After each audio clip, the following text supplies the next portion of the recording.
Zuckerberg's Dystopian AI Vision by Zvi Maushowitz, May 6, 2025.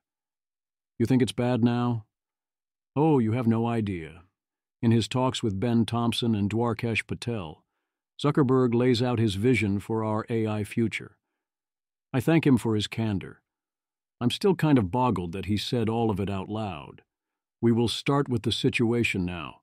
How are things going on Facebook in the AI era? Oh, right. Saqib. Again. It happened again.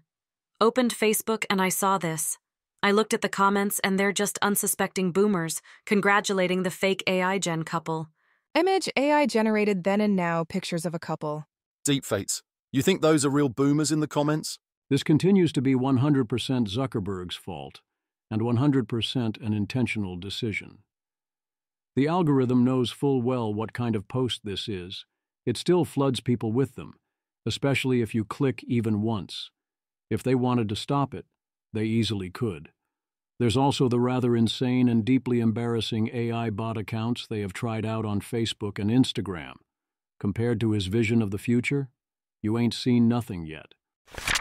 Zuckerberg tells it to Thompson. Ben Thompson interviewed Mark Zuckerberg centering on business models. It was like if you took a left-wing caricature of why Zuckerberg is evil, combined it with a left-wing caricature about why AI is evil, and then fused them into their final form, except it's coming directly from Zuckerberg as explicit text on purpose. It's understandable that many leave such interviews and related stories saying this. Ewan Morrison. Big tech atomizes you, isolates you, makes you lonely and depressed. Then it rents you an AI friend, an AI therapist, an AI lover. Big tech are parasites who pretend they are here to help you. When asked what he wants to use AI for, Zuckerberg's primary answer is advertising, in particular an ultimate black box where you ask for a business outcome, and the AI does what it takes to make that outcome happen. I leave all the do not want and misalignment maximalist goal out of what you are literally calling a black box, film at 11, if you need to watch it again, and general dystopian nightmare details as an exercise to the reader. He anticipates that advertising will then grow from the current 1% to 2% of GDP to something more, and Thompson is there with him. Everyone should embrace the black box. His number 2 use is growing engagement on the customer surfaces and recommendations, as in advertising by another name and using AI in predatory fashion to maximize user engagement and drive addictive behavior. In case you were wondering if it stops being this dystopian after that? Oh, hell no. Mark Zuckerberg. You can think about our products as there have been 2 major epochs so far. The first was you had your friends and you basically shared with them, and you got content from them, and now we're in an epoch where we've basically layered over this whole zone of creator content. So the stuff from your friends and followers and all the people that you follow hasn't gone away, but we added on this whole other corpus around all this content that creators have that we are recommending. Well, the third epoch is I think that there's going to be all this AI-generated content. So I think that these feed-type services, like these channels where people are getting their content, are going to become more of what people spend their time on. And the better that AI can both help create and recommend the content, I think that that's going to be a huge thing. So that's kind of the second category. The third big AI revenue opportunity is going to be business messaging. And the way that I think that's going to happen, we see the early glimpses of this because business messaging is actually already a huge thing in countries like Thailand and Vietnam. So what will unlock that for the rest of the world? It's AI making it so that you can have a low cost of labor version of that everywhere else. Also, he thinks everyone should have an AI therapist and that people want more friends so AI can fill in for the missing humans there. Yay. Polymath. I don't really have words for how much I hate this, but I also don't have a solution for how to combat the genuine isolation and loneliness that people suffer from. AI friends are emo, just a drug that lessens the immediate pain, but will probably cause far greater suffering. Well, I guess the fourth one is the normal everyone use AI now, at least.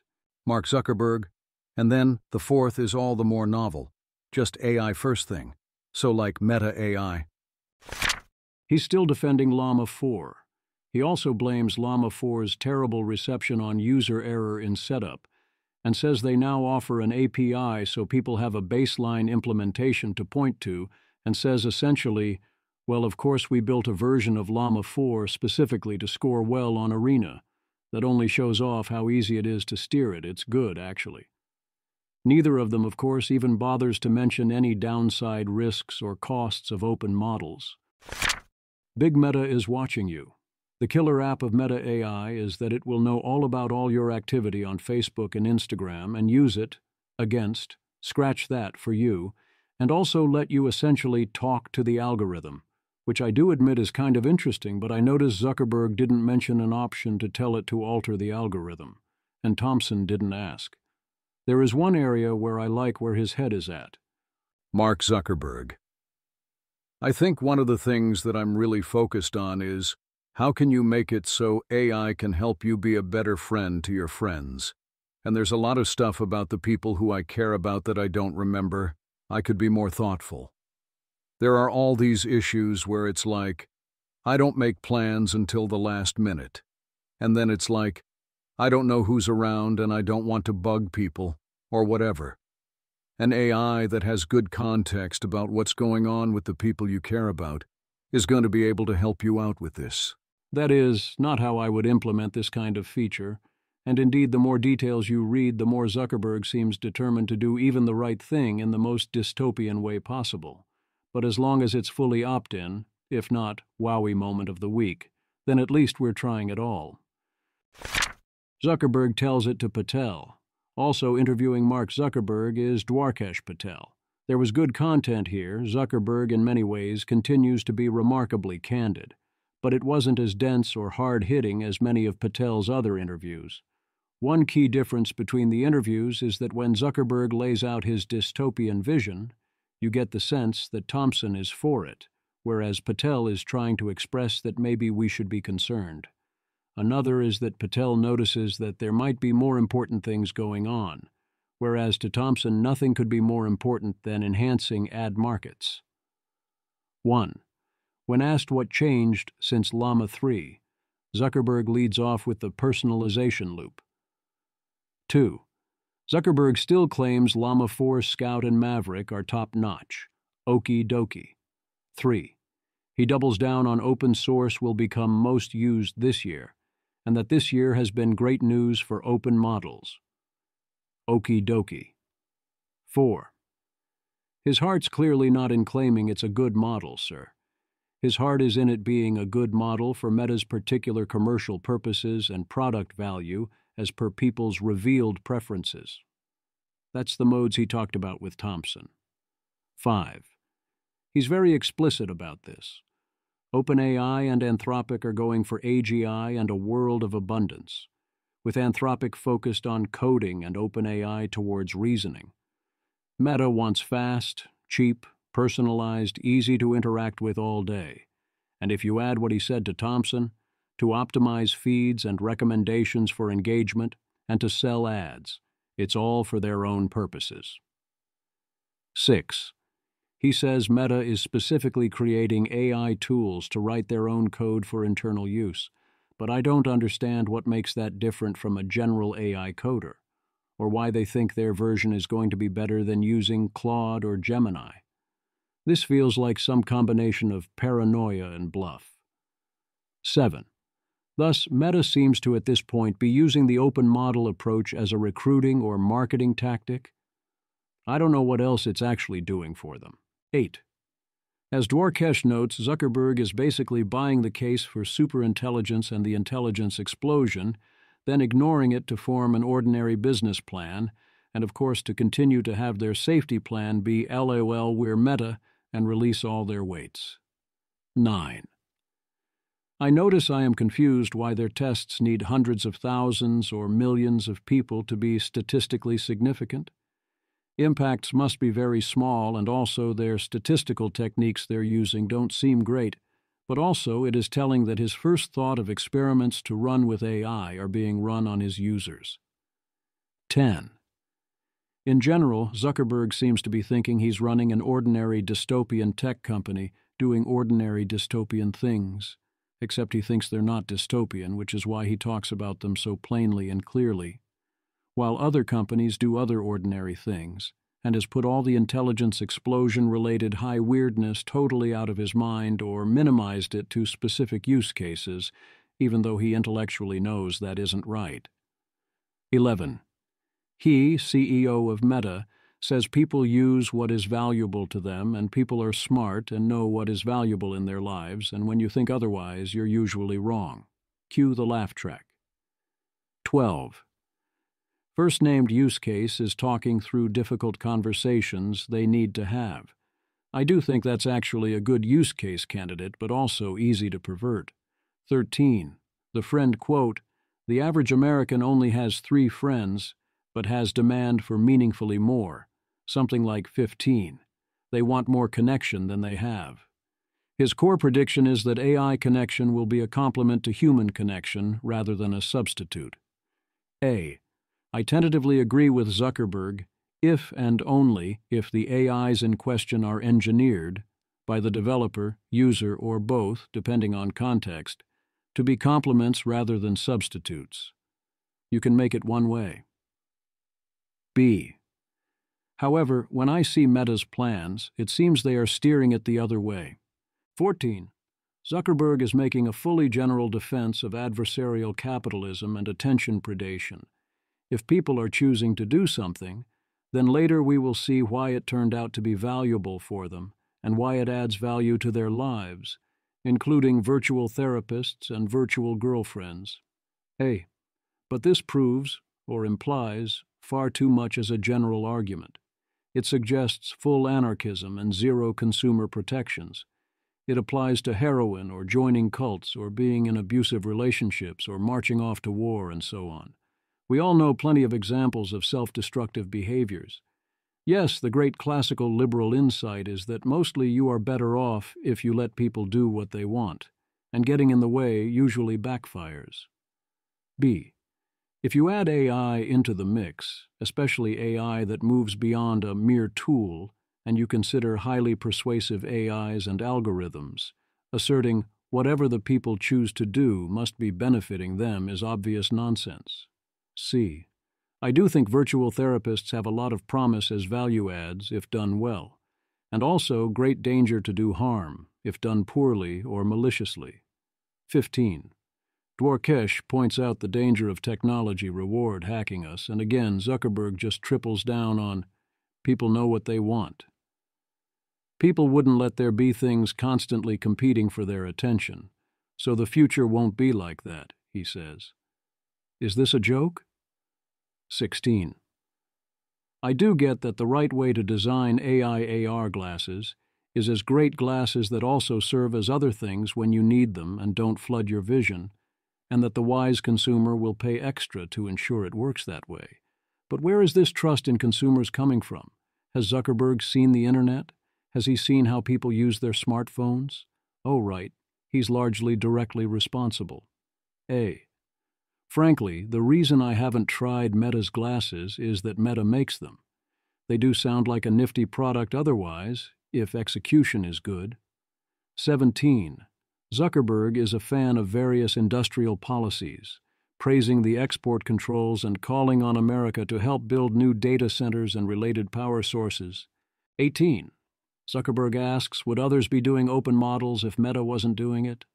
Aren't they doing this because otherwise they're going to lose? A. Do not flatter yourself, sir. They're responding to DeepSeek, not you. And in particular, they're doing it to squash the idea that R1 means DeepSeek or China is winning. Meta's got nothing to do with it, and you're not pushing things in the open direction in a meaningful way at this point. 19. His case for why the open models need to be American is because our models embody an America view of the world in a way that Chinese models don't. Even if you agree that is true, it doesn't answer Dwarkesh's point that everyone can easily switch models whenever they want. Zuckerberg then does mention the potential for backdoors, which is a real thing since open model only means open weights. They're not actually open source, so you can't rule out a backdoor. 20. Zuckerberg says the point of Llama Behemoth will be the ability to distill it, so making that an open model is specifically so that the work can be distilled. But that's something we don't want the Chinese to do, asks Padme. 21. And then we have a section on monetizing AGI where Zuckerberg indeed goes right to ads and arguing that ads done well add value, which they must, since consumers choose to watch them, I suppose, per his previous arguments. When you need a friend. To be fair, yes, it is hard out there. We all need a friend and our options are limited. Roman Helmet Guy, reprise from last week. Zuckerberg explaining how Meta is creating personalized AI friends to supplement your real ones. The average American has 3 friends, but has demand for 15. Daniel F. This sounds like something said by an alien from an antisocial species that has come to Earth and is trying to report back to his kind what friends are. Sam Rowe, imagine having 15 friends. Modest proposal. Quoting Chris Rock. The Trenchcoat Mafia. No one would play with us. We had no friends. The Trenchcoat Mafia. Hey, I saw the yearbook picture, it was 6 of them. I ain't have 6 friends in high school. I don't got 6 friends now. Kevin Roos. The meta vision of AI, hologram real slop, and AI friends keeping you company while you eat breakfast alone is so bleak, I almost can't believe they're saying it out loud. Exactly how dystopian are these AI friends going to be? Adrafador.id, being modestly unfair. What he's not saying is those friends will seem like real people. Your years-long friendship will culminate when they convince you to buy a specific truck. Suddenly, they'll blink out of existence, having delivered a conversion to the company who spent $3.47 to fund their life. Swabble VR, not your weights, not your friend. Why would they then blink out of existence? There's still so much more that friend can do to convert sales.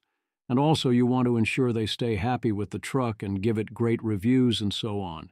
And also you don't want the target to realize that was all you wanted and so on. The true AI ad buddy plays the long game and is happy to stick around to monetize that bond, or maybe to get you to pay to keep them around, plus some profit margin. The good AI friend world is again one in which the AI friends are complements or are only substituting while you can't find better alternatives, and actively work to help you get and deepen real friendships, which is totally something they can do. Then again, what happens when the AIs really are above human level and can be as good friends as a person? Is it so impossible to imagine this being fine? Suppose the AI was set up to perfectly imitate a real, remote person who would actually be a good friend, including reacting as they would to the passage of time and them sometimes reaching out to you, and also that they'd introduce you to their friends, which included other humans, and so on. What exactly is the problem? And if you then give that AI enhancements, such as happening to be more interested in whatever you're interested in, having better information recall, watching out for you first more than most people would, etc., at what point do you have a problem?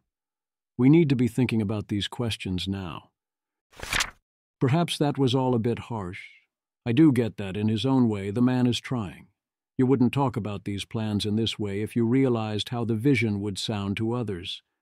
I get that he's also talking to investors, but he has full control of Meta and isn't raising capital, although Thompson thinks that Zuckerberg has need of going on a Trust Me tour. In some ways, this is a microcosm of key parts of the alignment problem. I can see the problems Zuckerberg thinks he is solving, the value he thinks or claims he is providing. I can think of versions of these approaches that would indeed be friendly to actual humans and make their lives better, and which could actually get built. Instead, on top of the commercial incentives, all the thinking feels alien. The optimization targets are subtly wrong. There is the assumption that the map corresponds to the territory, that people will know what is good for them, so any choices you convince them to make must be good for them, no matter how distorted you make the landscape, without worry about addiction to Skinner boxes or myopia or other forms of predation. That the collective social dynamics of adding AI into the mix in these ways won't get twisted in ways that make everyone worse off. And of course, there's the continuing to model the future world as similar and ignoring the actual implications of the level of machine intelligence we should expect, I do think there are ways to do AI therapists, AI friends, AI curation of feeds, and AI coordination of social worlds and so on that contribute to human flourishing. That would be great, and that could totally be done by Meta. I do not expect it to be at all similar to the one Meta actually builds.